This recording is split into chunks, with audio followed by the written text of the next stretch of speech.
Hello viewers, অচেতনতার free coaching চ্যানেলে তোমাদের সকলকে স্বাগত জানাই। আজকের ভিডিওটিতে তোমরা যারা কলকাতা বিশ্ববিদ্যালয় বি ইতিহাস অনার্সে 4th সেমিস্টারে পড়ছো, তোমাদের যে CC8 পেপারটি রয়েছে, প্রাক আধুনিক যুগের ইউরোপ, এই পেপারটির একটি গুরুত্বপূর্ণ প্রশ্ন, সপ্তদশ শতকে ইংল্যান্ডের গৃহযুদ্ধে লেভেলার ও ডিগার্স এই যে দুটি দল, এই দুটি দলের ভূমিকা কি তার মূল্যায়ন করো। এই প্রশ্নটি নিয়ে বিস্তারিত আলোচনা করবো। এটি একটি 10 নম্বরের প্রশ্ন এবং আলোচনা শেষে যে উত্তর, সেই উত্তরটি তোমাদেরকে আমি প্রোভাইড করবো। সে প্রসঙ্গে যাওয়ার আগে এটা বলবো যে তোমাদের এই পেপারের যে সিলেবাস, এই সিলেবাস নিয়ে বিস্তারিত আলোচনা, এছাড়া এই পেপারটি যে সাজেশন এবং সাজেশনের যে প্রতিটি প্রশ্নের উত্তর, আমি ইতিমধ্যে কিন্তু অনেকগুলি প্রশ্নের উত্তর আমার চ্যানেলে আপলোড করেছি। এছাড়া তোমাদের অন্যান্য যেসব পেপারগুলো রয়েছে, সেই সব পেপারগুলোরও কিন্তু সিলেবাস, সাজেশন, শর্ট কোশ্চেন সব কিন্তু আমি আমার চ্যানেলে ইতিমধ্যে আপলোড করে দিয়েছি। সেই ভিডিওগুলির লিঙ্ক এই ভিডিও ডেসক্রিপশন বক্সে দেওয়া থাকবে, তোমরা অবশ্যই ভিডিওগুলো দেখে নেবে। আর তোমাদের এই 4th সেমিস্টারের প্রত্যেকটা পেপারের প্রতিটি সাজেশনের প্রতিটি প্রশ্ন ধরে ধরে আমি একের পর এক ভিডিও লেকচার ক্লাসের মাধ্যমে তার উত্তরগুলি তোমাদের সামনে নিয়ে আসবো, বিস্তারিত আলোচনা করবো, ব্যাখ্যা বিশ্লেষণ করবো, যাতে তোমাদের বুঝতে সুবিধা হয়। তারপরে তার নোটসটি নিয়ে তোমাদের সামনে আমি তুলে ধরবো। তা আমার এই ভিডিও লেকচার ক্লাসগুলি তোমাদের জন্য খুবই গুরুত্বপূর্ণ এবং একটি ভাইটাল চ্যানেল হতে চলেছে আমার এই অচেতনতার ফ্রি কোচিং চ্যানেল। যে তোমরা তো সাবস্ক্রাইব করবেই, তোমাদের বন্ধুদের কাছে শেয়ার করবে, তোমাদের মতামত নিচে কমেন্ট সেকশনে কমেন্ট করে জানাবে এবং ভিডিওগুলি ভালো লাগলে অবশ্যই একটি লাইক করবে। তো চলো শুরু করা যাক। আজকের ক্লাসের মূল বিষয় কি একবার দেখে নিই। দেখো, CUBA history honours 4th semester CC8 পেপারটি মানে কোশ্চেনটির নাম, সপ্তদশ শতকে ইংল্যান্ডের বিপ্লবে লেভেলার ও ডিগার্সদের ভূমিকা। লেভেলার এবং ডিগার্স দুটি রাজনৈতিক দল এবং এই দল দুটির উপরে আলাদা করে কিন্তু প্রশ্ন আসে, টিকাতে প্রশ্ন হয়। এই দুটি অ্যাকচুয়ালি টিকা। আবার লেভেলারদের প্রধান নেতা ছিলেন গ্রাড উইনস্টানলি, সেটিও আবার আলাদা করে প্রশ্ন আসে যে গ্রাড উইনস্টানলি কি গণতান্ত্রিক ছিলেন, বা তার কার্যকলাপ সম্পর্কে টিকা লেখো। তো এটি মূলত একটি টিকা প্রশ্ন, দুটি আলাদা আলাদা টিকা। এই দুটিকে একসাথে নিয়ে তোমাদের এবার 10 নম্বরের জন্য ইম্পর্টেন্ট একটি প্রশ্ন হচ্ছে, সপ্তদশ শতকের ইংল্যান্ডের বিপ্লবে লেভেলার এবং ডিগার্সদের ভূমিকা। ইংল্যান্ডের বিপ্লব বলতে ইংল্যান্ডের গৃহযুদ্ধের কথা বলা হচ্ছে। ইংল্যান্ডের গৃহযুদ্ধ হয়েছিল, ইংল্যান্ডের রাজা আর পার্লামেন্ট তাদের মধ্যে ক্ষমতার যে লড়াই, সেই লড়াইকে বলা হয় ইংল্যান্ডের গৃহযুদ্ধ। মানে একদিকে রাজতন্ত্র, অন্যদিকে পার্লামেন্ট, বা একদিকে রাজা, অন্যদিকে সংসদ, কার ক্ষমতা বেশি, এটা নিয়েই কিন্তু এই গৃহযুদ্ধের সূচনা হয়। এবং গৃহযুদ্ধের পিছনে অনেকগুলো কারণ ছিল, যেমন অর্থনৈতিক বৈষম্য একটি কারণ, গ্রামীণ জীবনযাত্রায় পরিবর্তন একটি কারণ, মঠ ব্যবস্থার বিলুপ্তি সেটি একটি কারণ। কারণ ইংল্যান্ডের রাজা সপ্তম হেনরি ইংল্যান্ডের যে ছোট ছোট মঠগুলো ছিল সেগুলোকে তিনি করায়ত্ত করেছিলেন, সেগুলোকে ধ্বংস করে দিয়েছিলেন। তাই এটা সাধারণ মানুষের মধ্যে একটা বিরূপ প্রতিক্রিয়া তৈরি করে। এছাড়া মধ্যবিত্ত এবং অভিজাতদের যে ক্ষমতা বৃদ্ধি পায়, পার্লামেন্ট অনেক আইন প্রণয়ন করে এবং জনগণের উপর অত্যাধিক কর চাপানো হয়। এত কিছুর ফলে সাধারণ মানুষের ক্ষোভ কিন্তু বেড়ে গিয়েছিল, রাজার প্রতি বা রাজতন্ত্রের প্রতি তাদের একটা ক্ষোভ বৃদ্ধি পায় এবং সেই জায়গা থেকে শুরু হয় এই গৃহযুদ্ধ বা ইংল্যান্ডের বিপ্লব। তো এই বিষয়টা নিয়ে আমরা প্রথমেই কিন্তু আলোচনা করতে হবে। আমাদের নোটস যেটা আমাদের হবে বা এই প্রশ্ন নিয়ে আলোচনা করতে গেলে প্রথমে আগে এই বিষয়টি আলোচনা করতে হবে, ইংল্যান্ডের গৃহযুদ্ধ। যদি ইংল্যান্ডের গৃহযুদ্ধ নিয়ে আলাদা করে বড় প্রশ্ন আছে যে ইংল্যান্ডের গৃহযুদ্ধকে কেন বুর্জোয়া বিপ্লব বলা হয় বা ইংল্যান্ডের গৃহযুদ্ধের কারণ কি, এগুলোর উপরে আলোচনা সহ এর যে উত্তর আমি পরবর্তীতে নিয়ে আসবো ভিডিও। এখন আমাদের আলোচনার বিষয় হচ্ছে লেভেলার এবং ডিগার্সদের ভূমিকাটা কি। তাই ইংল্যান্ডের এই এই যে আন্দোলন, জনগণের যে আন্দোলন রাজার প্রতি, এই গণতান্ত্রিক আন্দোলনে অংশগ্রহণ করেন লেভেলার নামে একটি দল। লেভেলার, এই লেভেলার নামে একটি দল। এই লেভেলাররা ছিলেন সাম্যবাদী একটি দল, মানে সবার সমান যে অধিকার, সেই অধিকারের প্রতি তারা বিশ্বাসী ছিলেন। তাই ইংল্যান্ডের রাজার যে সামরিক একনায়কতন্ত্র চলছিল, সেই সামরিক একনায়কতন্ত্রের বিরুদ্ধে এরা প্রতিবাদ করে এবং এদের হয়ে, পার্লামেন্টের হয়ে বা এই সামরিক একনায়কতন্ত্রের বিরুদ্ধে ইংল্যান্ডের যিনি প্রধানমন্ত্রী ছিলেন, প্রধানমন্ত্রীর যে ছিলেন তার যে সচিব Chrome oil, Thomas Chrome oil, তিনি কিন্তু অনেক সংস্কার করছিলেন, কিন্তু তার প্রতি সবার অতটা আস্থা ছিল না।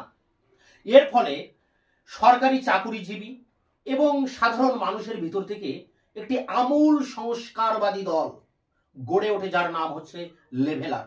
সম্ভবত রাজা প্রথম চার্লস বা এই টমাস ক্রোমওয়েল এই দলের নামকরণ করেছিলেন লেভেলার বা লেভেলার্স। টমাস ক্রোমওয়েল বা প্রথম চার্লস এই নামকরণ করেছিলেন। এই দলের মূল লক্ষ্য ছিল যে সম্পত্তি এবং অধিকারের মধ্যে একটা ব্যালেন্স তৈরি করা, একটা সমতা প্রতিষ্ঠা করা। তবে এই দল সামাজিক সাম্য বা অর্থনৈতিক সাম্যের কথা কিন্তু বলেননি। সাম্য প্রতিষ্ঠা করতে গেলে অর্থনৈতিকভাবে সমান হতে হবে, তবেই সেটি সাম্য। কিন্তু এই দল অর্থনৈতিক সাম্যের কথা বলেননি, সামাজিক সাম্যের কথা বলেননি, তারা বলেছিলেন রাজনৈতিক সাম্যের কথা। রাজনৈতিকভাবে প্রত্যেকের স্বাধীন এবং প্রত্যেকের সমান অধিকার থাকবে এবং ক্ষমতা পদমর্যাদা অনুযায়ী সবাই সমান হবে, এটাই ছিল তাদের মূল বক্তব্য। এই কারণে এই গণতান্ত্রিক দলকে যথার্থ গণতান্ত্রিক বলা যায় না, আবার বিশুদ্ধ যে সাম্যবাদী দল সেটিও কিন্তু বলা যায় না। যেহেতু তারা অর্থনৈতিক সাম্যের কথা বলেননি, তারা সামাজিক সাম্যের কথা বলেননি। এরা বলতে চাইছিল যে স্বাভাবিক আইনের ঊর্ধ্বে উঠে বা স্বাভাবিক আইনের উপর ভিত্তি করে ন্যায় বিচারকে প্রতিষ্ঠা করতে হবে। দেখো এখানে দেওয়া আছে স্বাভাবিক আইনের উপর ভিত্তি করে ন্যায় বিচার প্রতিষ্ঠা করা, এবং তাদের মূল বক্তব্য হচ্ছে জনগণই হচ্ছে সার্বভৌম ক্ষমতার অধিকারী। পার্লামেন্ট সার্বভৌম ক্ষমতার অধিকারী নয়, কারণ পার্লামেন্ট হচ্ছে কিছু অর্পিত ক্ষমতা ভোগ করে। পার্লামেন্টকে যে ক্ষমতা দেওয়া হয় সেই ক্ষমতাটুকুই ভোগ করে। পার্লামেন্টকে সেই ক্ষমতা কে দেন? জনগণ দেন। তাহলে সার্বভৌম ক্ষমতার অধিকারী কে? জনগণ। এখানে কিন্তু পার্লামেন্ট নয়। তাই এখানে বলা হচ্ছে যে পার্লামেন্ট সার্বভৌম নয়, পার্লামেন্ট অর্পিত ক্ষমতা ভোগ করে। দেখো জমিদার, ব্যবসায়ী এবং উকিল এদের বিরোধিতা করে এই লেভেলাররা। কারণ এই দলগুলি মানে জমিদার শ্রেণী, ব্যবসায়ী শ্রেণী এবং উকিল এরা রাষ্ট্র কর্তৃক বিভিন্ন সুযোগ সুবিধা ভোগ করত এবং সমাজের ক্ষেত্রেও তারা বিভিন্ন সুযোগ সুবিধা কিন্তু এরা ভোগ করতেন।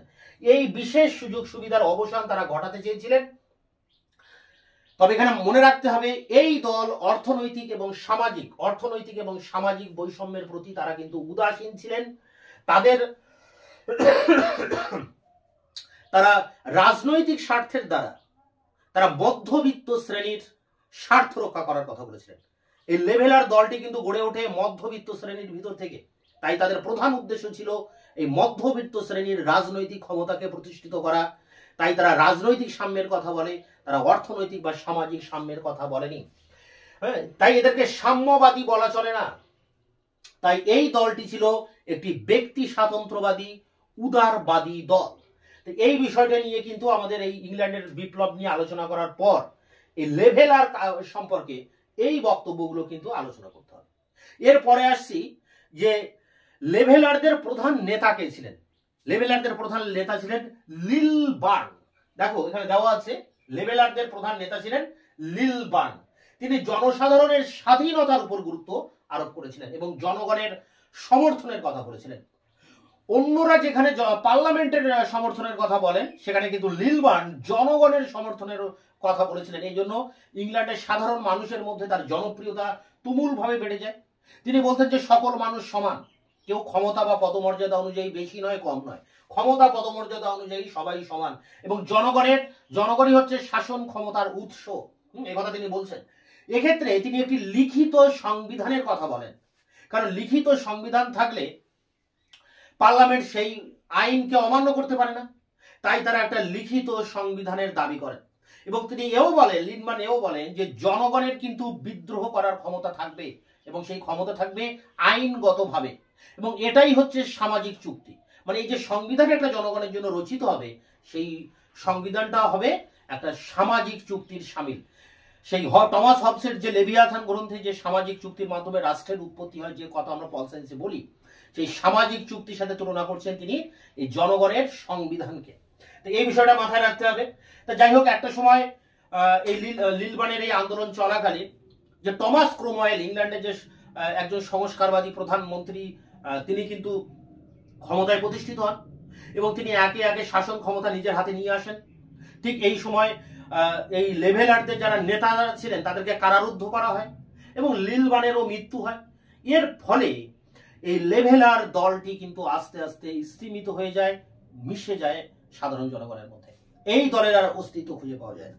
তাহলে এই লেভেলার দল সম্পর্কে যদি আমরা সংক্ষিপ্ত আকারে বলি যে দলটি কি, তাহলে আমরা এটা বলবো যে লেভেলার দল ছিল একটি আমূল সংস্কারবাদী দল। তারা মধ্যবিত্ত শ্রেণীর রাজনৈতিক সাম্যের কথা বলেছিলেন, কিন্তু সামাজিক এবং অর্থনৈতিক সাম্যের কথা তারা বলেননি, তাই তাদেরকে সাম্যবাদী দল বলা যায় না বা বিশুদ্ধ গণতান্ত্রিক দল বলা যায় না।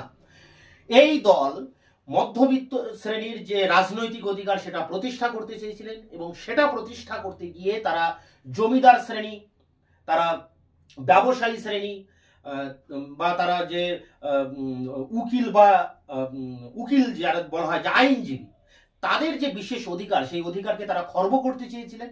খর্ব করে মধ্যবিত্ত শ্রেণীর রাজনৈতিক ক্ষমতা তারা প্রতিষ্ঠা করতে চেয়েছিলেন। তাদের প্রধান নেতা লিলবার্ন তিনি বলেছিলেন সবাই সমান, সকলেরই সমান অধিকার থাকবে এবং ক্ষমতা পদমর্যাদা অনুযায়ী কেউ বেশি বা কেউ কম থাকবে না, এবং জনগণই থাকবে সার্বভৌম ক্ষমতার অধিকারী। পার্লামেন্ট সার্বভৌম ক্ষমতার অধিকারী নয়, কারণ পার্লামেন্ট একটি নির্দিষ্ট অর্পিত ক্ষমতা ভোগ করে, এবং এক্ষেত্রে তারা একটি লিখিত সংবিধানের দাবি করে, যে লিখিত সংবিধান হবে একটি সামাজিক চুক্তির দলিল। এবং এই লেভেলাররা যখন এই আন্দোলনটাকে পরিচালনা করতে থাকে, ঠিক তার পাশাপাশি টমাস ক্রোমওয়েলের উত্থান ঘটে ইংল্যান্ডে, এবং তিনি ইংল্যান্ডের শাসন ক্ষমতা নিজের হাতে নেন, এবং এই লেভেলারদের যারা নেতা ছিলেন তাদেরকে কারারুদ্ধ করেন, এমনকি লিলবার্নের মৃত্যু হয়, এবং এর ফলে এই লেভেলার গণতান্ত্রিক দলটির অস্তিত্ব আস্তে আস্তে বিলীন হয়ে যায়। এইটা ছিল, বা এই প্রসঙ্গটা নিয়ে আলোচনা করতে হবে লেভেলার দল সম্পর্কে কতটুকু কি বলা যায় সে সম্পর্কে এইটাই আলোচনা করতে হবে। আমি যেটুকু বললাম এটার উপরেই আলোচনা করতে হবে পুরো নোটটাতে। এরপরে আমরা যেটা দেখবো সেটি হচ্ছে ডিগার্স। দেখো, ডিগার্স ও একটা দল, ঠিক একই লেভেলারদের মতোই। তো লেভেলার ছিল একটা আদর্শ, একটা সাম্যবাদী আদর্শ। তা ডিগার্স মানে অ্যাকচুয়ালি খননকারী, যারা মাঠে শস্য ফলায়। অ্যাকচুয়ালি জনসাধারণের মধ্যে খাদ্যশস্য বন্টন করার জন্য এরা প্রাচীর বেষ্টিত জমির বাইরে যে অংশটা থাকে সেই জমিতে চাষবাস করে সেই ফসল তারা জনসাধারণের মধ্যে বিলি করতেন। তো এরা ছিল খননকারী দল, তাই এদেরকে ডিগার্স বলা হয়। এবং এদের আদর্শ ছিল এই লেভেলার পন্থী। এরা নিজেরা লেভেলারদের মানে বিশুদ্ধ লেভেলার বলতেন নিজেদেরকে, এবং এদের মূল উদ্দেশ্য ছিল লেভেলারদের থেকে একটু আলাদা। লেভেলাররা যেখানে রাজনৈতিক স্বাধীনতার কথা বলেছেন, রাজনৈতিক সাম্যের কথা বলেছেন, সেখানে কিন্তু ডিগার্সরা সামাজিক ও অর্থনৈতিক সাম্যের কথা বলেছেন। তার মানে এরা ছিল ইউটোপীয় কল্পনা বিলাসী সমাজতন্ত্রী এবং উদারপন্থী একটি দল।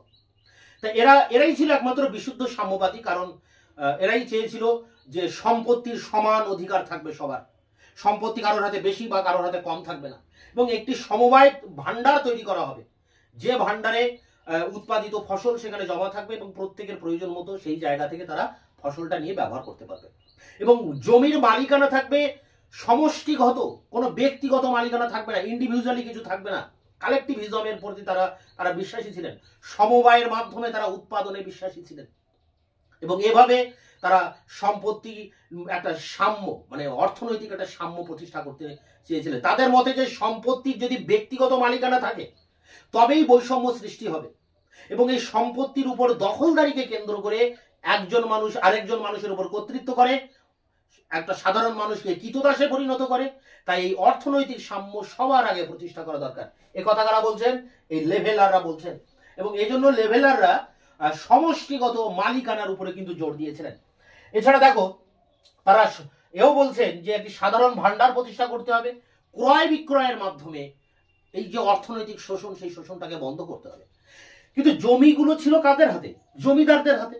কিন্তু জমিদারদের বিরোধিতা তারা করেননি। তার কারণ তারা এটা বিশ্বাস করতেন যে একমাত্র এই জমিদারদের মাধ্যমে এই যে নতুন ব্যবস্থা বা যে নতুন সমাজের কথা তারা বলছেন, অর্থনৈতিক সাম্যের সমাজ, এই সমাজ একমাত্র এই জমিদাররাই প্রতিষ্ঠা করবে।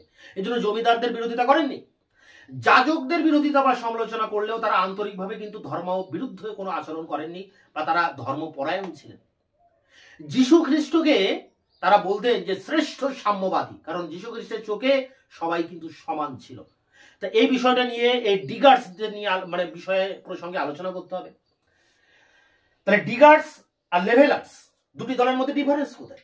দুটি দল কিন্তু একই টার্গেট, একই মোটো এদের। এবং এদের যে এই যে ডিগার্সদের একজন নেতা ছিলেন গেরার্ড উইনস্টানলি, আর লেভেলারদের নেতা ছিলেন লিলবার্ন। দুই দলের দুই নেতা, লেভেলারদের লিলবার্ন, ডিগার্সদের গেরার্ড উইনস্টানলি। দুটি দলের উদ্দেশ্যই হচ্ছে সাম্য প্রতিষ্ঠা করা। তবে লেভেলারদের উদ্দেশ্য ছিল রাজনৈতিক সাম্য প্রতিষ্ঠা করা, মধ্যবিত্ত শ্রেণীরকে ক্ষমতায় প্রতিষ্ঠিত করা, রাজনৈতিক ক্ষেত্রে তাদের ক্ষমতায় ফিরিয়ে আনা, তাদের হিত মানে যে সুযোগ সুবিধা সেগুলোকে ফিরিয়ে আনা। আর অন্যদিকে ডিগার্সদের মূল লক্ষ্য ছিল রাজনৈতিক ক্ষমতা দূরে থাক, তাদের মূল লক্ষ্য ছিল সামাজিক এবং অর্থনৈতিক সাম্য প্রতিষ্ঠা করা। তা সাম্যের কথা বলেছেন দুটি দলই, মূলত তারা সাম্যের কথা বলেছেন, সাধারণ মানুষের কথা বলেছেন।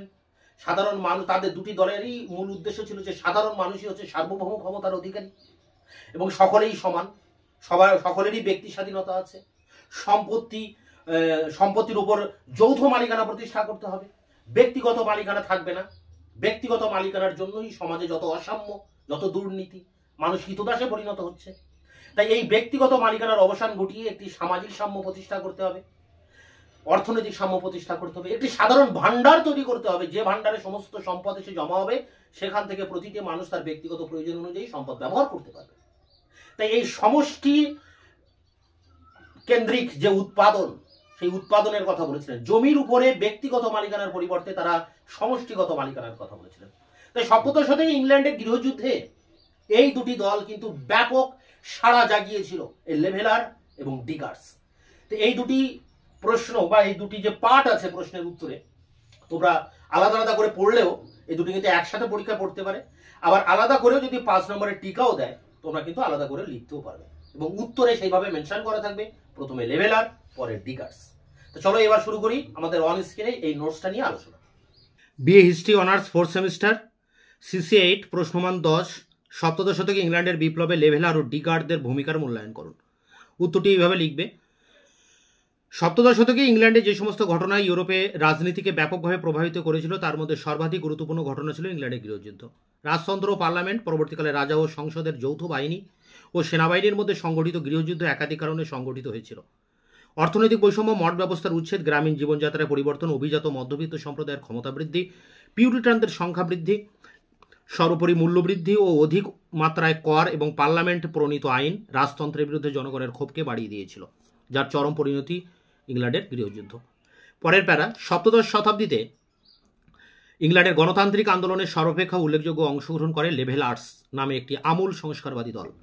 বিপ্লবের পরে ইংল্যান্ডের ক্রোমওয়েলের নেতৃত্বে সামরিক শাসন প্রতিষ্ঠিত হয়, কিন্তু সামরিক একনায়কতন্ত্রের প্রতি আন্তরিক বিতৃষ্ণাবশত তার মনে তদানীন্তন সরকারের কার্যকারিতা সম্পর্কে দ্বিধার সৃষ্টি হয়। ফলে তার প্রতি সামরিক দলের বিশ্বাস নষ্ট হতে শুরু করে। সামরিক দলের ধারণা হয় যে ক্রোমওয়েলের দ্বারা ব্যাপক কোনো সংস্কার কর্মসূচি কার্যকরী করা সম্ভব নয়। এরূপ পরিস্থিতিতে অধস্থন সরকারি কর্মচারী ও গরিব জনসাধারণের মধ্যে থেকে লেভেলার্স নামে একটি দলের উত্থান শুরু হয়। সম্ভবত রাজা প্রথম চার্লস অথবা ক্রোমওয়েল এই দলকে লেভেলার্স আখ্যায় ভূষিত করেন। সমসাময়িক অধিকাংশ লেখকের মতে বিষয় সম্পত্তি ও অধিকারের মধ্যে সমতা আনাই ছিল তাদের প্রধান লক্ষ্য, কিন্তু লেভেলারদের নিজেদের মতে তাদের উদ্দেশ্য ছিল স্বাভাবিক আইনের উপর ভিত্তি করে ন্যায় বিচার প্রতিষ্ঠা করা ছিল তাদের আরেকটি প্রধান উদ্দেশ্য। এরা করে লেভেলার এর মূল বক্তব্য বা মূল কথা হলো জনগণই সার্বভৌম ক্ষমতার অধিকারী, পার্লামেন্ট সার্বভৌম নয়, কারণ এই সংস্থা শুধুমাত্র অর্পিত ক্ষমতাই ভোগ করে। লেভেলারদের প্রধান বিক্ষোভ ছিল জমিদার শ্রেণী, একচেটিয়া ব্যবসায়ী ও আইনজীবীদের বিরুদ্ধে। এই শ্রেণীগুলো দেশের প্রচলিত আইন অনুসারে যেসব বিশেষ সুযোগ সুবিধা ভোগ করত তার অবসান ঘটানোই ছিল লেভেলার্সদের লক্ষ্য। তবে অর্থনৈতিক ও সামাজিক বৈষম্য দূর করার দিকে মোটামুটি তারা উদাসীন ছিলেন। তারা অর্থনৈতিক সাম্যের প্রবক্তা ছিলেন না এবং ব্যক্তিগত সম্পত্তি উচ্ছেদের কোনো চেষ্টাই তাদের ছিল না। আইনের চোখে সমান অধিকার বা রাজনৈতিক সাম্য প্রতিষ্ঠার দ্বারাই মধ্যবিত্ত সম্প্রদায়ের স্বার্থ রক্ষা করাই ছিল তাদের প্রধান উদ্দেশ্য, কিন্তু কোনো ক্রমেই তাদের সাম্যবাদী বলা চলে না। প্রকৃতপক্ষে তারা ছিলেন ব্যক্তি স্বাতন্ত্র্যবাদী এবং উদারনৈতিক ভাবধারার প্রবক্তা। প্রকৃতপক্ষে লেভেলারগণ চরমপন্থী ছিলেন এবং ইংল্যান্ডের বিপ্লবের চরম মতগুলো তাদের আদর্শের মধ্যে প্রতিফলিত হয়। প্যারা করে দেখো, লেভেলারদের প্রধান নেতা ছিলেন লিলবার্ন। জনসাধারণের স্বাধীনতার উপর গুরুত্ব আরোপ করাই ছিল তার নেতৃত্বের প্রধান বৈশিষ্ট্য। এই জন্য লিলবার্ন সম্পর্কে বলা হয় যে অন্যান্য বুদ্ধিজীবীরা যেখানে রাজা ও পার্লামেন্টের অধিকারের কথা বলেন, সেখানে লিলবার্ন সর্বদা জনসাধারণের সমর্থন লাভ করার কথা বলতেন। ফলে জনসাধারণের সমর্থন লাভ করা তার পক্ষে সহজতর হয়। তিনি এই অভিমত প্রকাশ করেন যে সকল মানুষই সমান, সুতরাং ক্ষমতা, পদমর্যাদা এবং কর্তৃত্বের দিক থেকে তাদের মধ্যে কোনো বৈষম্য থাকতে পারে না। তিনি আরও বিশ্বাস করতেন যে জনগণই শাসন ক্ষমতার একমাত্র উৎস। পরের প্যারা দেখো, লেভেলারগণের বিশ্বাস ছিল যে সংবিধান লিখিত হলে পার্লামেন্ট সহজে তার উপর হস্তক্ষেপ করতে পারবে না, সেজন্য তারা একটি লিখিত সংবিধানের দাবি জানান। তাছাড়া পার্লামেন্টের ক্ষমতা সীমাবদ্ধ করে সংবিধানের স্থান আইনের ঊর্ধ্বে স্থাপন করার প্রস্তাব করা হয়। লিখিত সংবিধানকে তারা সামাজিক চুক্তির অনুরূপ বলে মনে করতেন। চুক্তি বিরোধী কাজ করলে জনসাধারণ বিদ্রোহ করার অধিকারকেও লেভেলারগণ আইনসঙ্গত করার প্রস্তাব করেন। কিন্তু ক্রোমওয়েলের শাসন প্রতিষ্ঠিত হয়, লেভেলারগণ ধীরে ধীরে বিচ্ছিন্ন হয়ে পড়ে। লিলবার্ন ও অন্যান্য নেতাদের কারাদণ্ড এবং লিলবার্নের মৃত্যুর পর লেভেলারদের আন্দোলন স্থিমিত হয়ে পড়ে। এই পর্যন্ত ছিল লেভেলার। এরপরে ডিগার্স। ইংল্যান্ডের 17 শতাব্দীতে লেভেলারদের মতো ডিগার্স নামে একটি রাজনৈতিক গোষ্ঠীর উদ্ভব হয়। ডিগার্সগণ ছিল বৈপ্লবিক আদর্শে উদ্বুদ্ধ। তারা নিজেদের বিশুদ্ধ লেভেলার বলে পরিচয় দিতেন। 1649 খ্রিস্টাব্দে ডিগার্সদের কার্যকলাপ বিশেষভাবে বৃদ্ধি পায়। এই সময় কিছু সংখ্যক লেভেলার দরিদ্র জনসাধারণের মধ্যে খাদ্যশস্য বন্টনের জন্য প্রাচীর বেষ্টিত জমির বহিরাংশ দখল করে সেগুলোতে চাষবাস শুরু করে। সংখ্যার দিক থেকে এই দলটি ছিল খুবই নগণ্য। আন্দোলনের উদ্দেশ্যের দিক থেকে এই দুটি দলের মধ্যে কয়েকটি মৌলিক পার্থক্য ছিল। লেভেলারদের উদ্দেশ্য ছিল মূলত রাজনৈতিক, কিন্তু ডিগার্সদের উদ্দেশ্য ছিল মূলত অর্থনৈতিক। লেভেলারগণ ছিলেন সংস্কারবাদী উদারনৈতিক ভাবধারার প্রবক্তা, কিন্তু ডিগার্সগণ ছিল ইউটোপীয় বা কাল্পনিক সাম্যবাদের অন্যতম প্রচারক। তবে উভয়ই প্রকৃতিগত আইনের ভিত্তি না করে নতুন আদর্শের ভিত্তিতে তাদের বক্তব্য উপস্থাপিত করে। কিন্তু লেভেলারগণ প্রকৃতির আইনের সাহায্যে ব্যক্তির অধিকারকে প্রতিষ্ঠিত করে সম্পত্তির অধিকারকে তার অন্তর্ভুক্ত করে।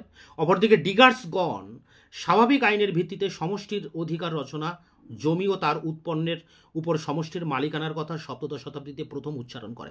ডিগার্সগণ প্রচার করে যে মহান স্রষ্টা যুক্তি, দ্য গ্রেটর রিসন, মানুষ ও পৃথিবীর সমুদয় প্রাণীকে সাধারণ সম্পদ রূপে সৃষ্টি করেন। ডিগার্স দর্শনের অন্যতম প্রবক্তা সেন্ট জর্জ হিল তার ইস্তারে বলেন, the earth was the purposely made for you to be the land and we to be yourself. সুতরাং কোনো ব্যক্তি অপরের উপর প্রভুত্ব করতে পারে না। ডিগার্সদের প্রধান প্রবক্তা গ্রাট উইনস্টানলি সাম্যবাদ ও আন্তর্জাতিকতাবাদে বিশ্বাসী ছিলেন। শেষ প্যারা দেখো, ডিগার্সদের মতে সম্পত্তি সকল দুর্নীতির কারণ। ব্যক্তিগত সম্পত্তির মাধ্যমে মানুষ মানুষের উপর প্রভুত্ব স্থাপন করে তাকে কৃতদাসে পরিণত করে। সুতরাং জমির উপর ব্যক্তিগত মালিকানা উচ্ছেদ করে তাকে সমষ্টির মালিকানায় প্রতিষ্ঠিত করাই ছিল ডিগার্সদের অন্যতম আদর্শ। এই আদর্শ অনুযায়ী যাবতীয় উৎপন্ন সামগ্রী সাধারণ ভাণ্ডারে জমা করে প্রত্যেক ব্যক্তির প্রয়োজন অনুসারে বন্টন করে দেওয়া উচিত। ডিগার্সদের অন্যান্য অর্থনৈতিক চিন্তাধারা ছিল ক্রয় বিক্রয়ের মাধ্যমে প্রচলিত শোষণ বন্ধ করা, জমির উপর ব্যক্তির পরিবর্তে সমষ্টির অধিকার স্থাপন করা, সমবায় পদ্ধতি উৎপাদন বৃদ্ধি এবং বন্টন করা। জনসাধারণের শিক্ষার উপরও তারা গুরুত্ব আরোপ করেন। তবে ব্যক্তিগত সম্পত্তির উচ্ছেদের দাবি করলেও ডিগার্সগণ জমিদার শ্রেণীর বিরুদ্ধে জনগণকে কখনো প্ররোচিত করার চেষ্টা করেননি। তারা মনে করতেন যে জমিদার শ্রেণী স্বেচ্ছায় নতুন ব্যবস্থা কার্যকরী করবে, তাছাড়া যাজক শ্রেণীর সমালোচনা করলেও তারা আন্তরিকভাবে ধর্মপরায়ণ ছিল এবং যীশুখ্রিস্টকে তারা শ্রেষ্ঠ সাম্যবাদী বলে মনে করত। তো এই ছিল ইংল্যান্ডের 17 শতকের ইংল্যান্ডের গৃহযুদ্ধে ডিগার্স এবং লেভেলার্সদের বক্তব্য। এবং এখানে লেভেলার্স সেটা সেপারেট লেখা আছে এবং শেষ দুটি প্যারা কিন্তু ডিগার্সদের উপর লেখা। যদি টিকা দেয় আলাদা করে, তোমরা এখান থেকে আলাদা আলাদা পাঠ করে সেই টিকার উত্তরটাও লিখতে পারবে। তোমাদের বাকি আরও অন্যান্য যেসব প্রশ্ন ইম্পর্টেন্ট আছে সাজেশন অনুযায়ী তার উত্তরগুলিও আমি একের পর এক নিয়ে আসবো তোমাদের সামনে ভিডিও লেকচার ক্লাসের ভিতর দিয়ে। তাই তোমরা তো চ্যানেলকে সাবস্ক্রাইব করবে, তোমরা বন্ধুদের কাছে শেয়ার করবে, ভিডিওগুলি ভালো লাগলে অবশ্যই একটি লাইক করবে।